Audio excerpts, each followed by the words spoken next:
These people had one thing in common. They knew they had it in themselves.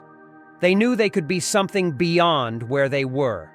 They were willing to put their time, their energies, to better themselves. What you really could do with more skills, it's just remarkable. So I would like to just tell you a couple of short stories, and we'll draw maybe a couple of lessons from them. I would like to tell you of two women that each sold the business to Berkshire Hathaway. To me, actually. For many, many, many millions of dollars. Both of them started with $2,500. By coincidence, it was the exact same amount. It was everything they had in the world. And one of them was a woman who landed in Seattle in 1917. Couldn't speak a word of English, had a tag around her neck. The tag said, Fort Dodge, Iowa. The Red Cross got her to Fort Dodge, where she was reunited with her husband, who had come to the country a couple of years earlier. And she lived in Fort Dodge for 2 years. And as she put it, she felt like a dummy. She couldn't pick up the language. She couldn't learn a word. And so she and her husband decided to move to Omaha. So they came to Omaha in 1919, and there she found a small colony of Russian Jews, so she started feeling more at home. And then, as her oldest daughter went to school, she would come home, this daughter, Frances, and she would teach her mother the words she learned in school that day. And this woman, Rose Brumkin, spent 20 years saving money, bringing first her siblings over, her mother and father, $50 at a time. She sold used clothing to do it. She had 4 children during this period, and by 1937, after 20 years, she'd saved $2,500. She went to Chicago, and she bought what she could have furnished. Her dream had always been to open a furniture store, and this woman who had never gone to school one day in her life. With $2,500, but with the same spirit that the people in this room had, about having a dream and working to accomplish that dream, she built a business which she sold to me in 1983 for $60 million approximately, which did $1.5 billion worth of business last year. The 4th generation is working in that business. This woman, Rose Blumkin, she worked for me until she was 103, and then she retired and she died the next year, which is a lesson to all the Berkshire's managers that premature retirement, you can't tell what's going to happen. But Mrs. B, for their $2,500, one further fact about her, she could not read or write. And she went into a furniture business, and she didn't bring anything unique in furniture, but she brought a determination to succeed. She knew she could outwork anyone else. She knew she cared about her customers. She worked at very low gross margins, but she built this incredible business. And I saw one other woman who did a similar thing with $2,500. I paid her hundreds of millions of dollars for her business. So I decided to go to the source and get these people before. You know, I don't want you guys coming around to me asking me hundreds of millions of dollars. I'd like to tell you about one other small business person. This person I went to buy his business from him, and he turned me down, which was very wise. But this was a fellow who was born about 8 years before I was.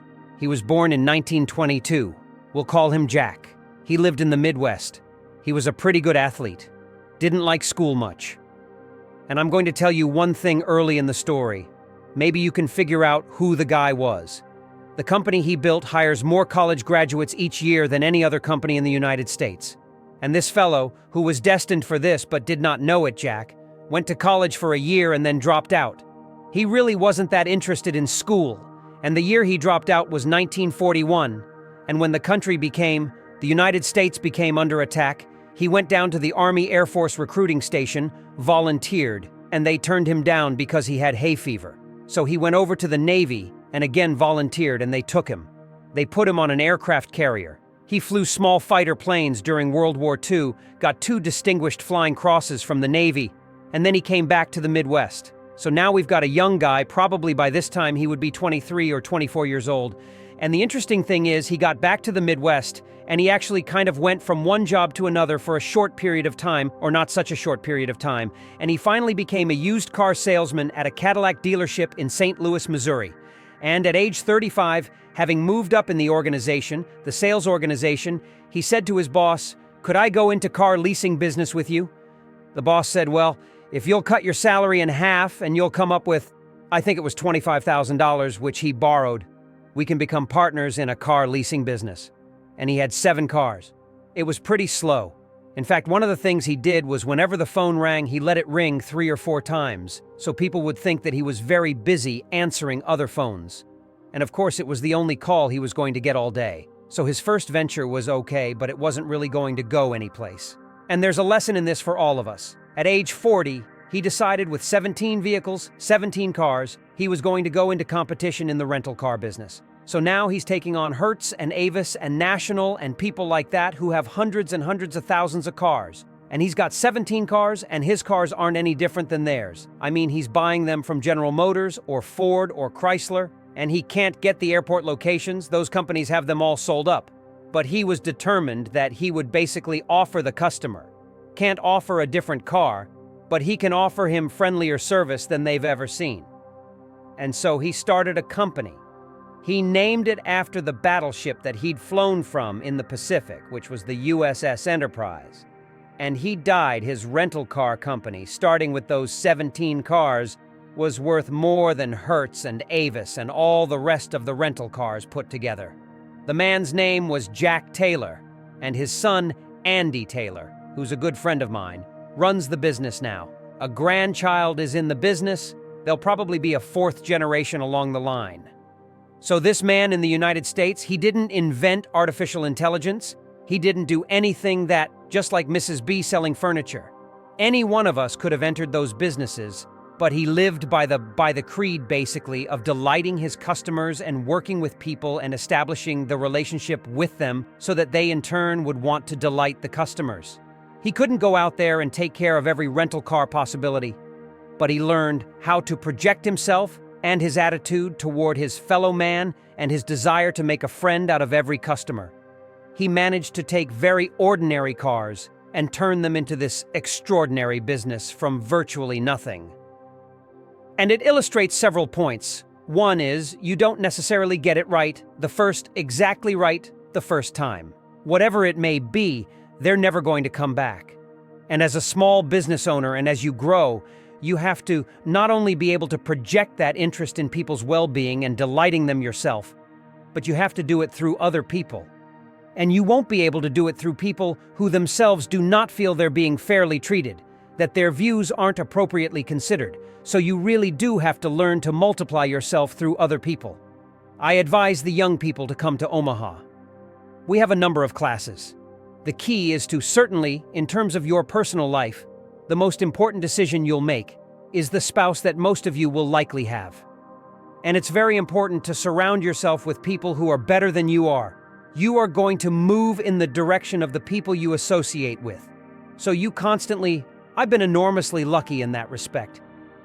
I mean, I've just had teachers and friends and a spouse that really was a better person than I was. And I had enough sense to learn from these people that life went better if you behave better yourself.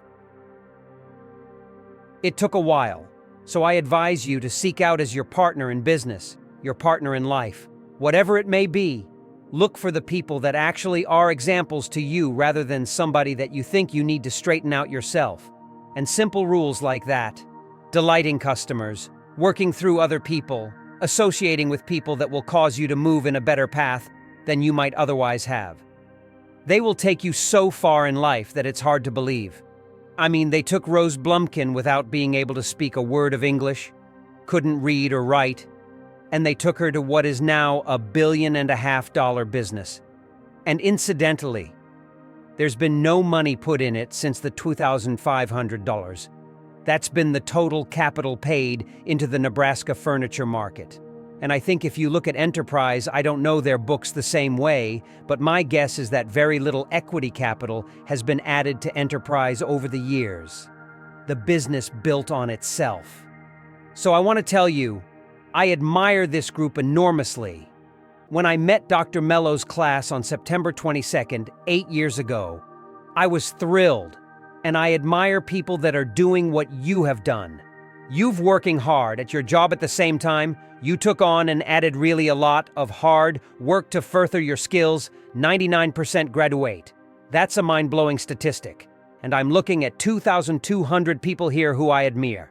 I'm cheering for you, and I can tell you the best is yet to come.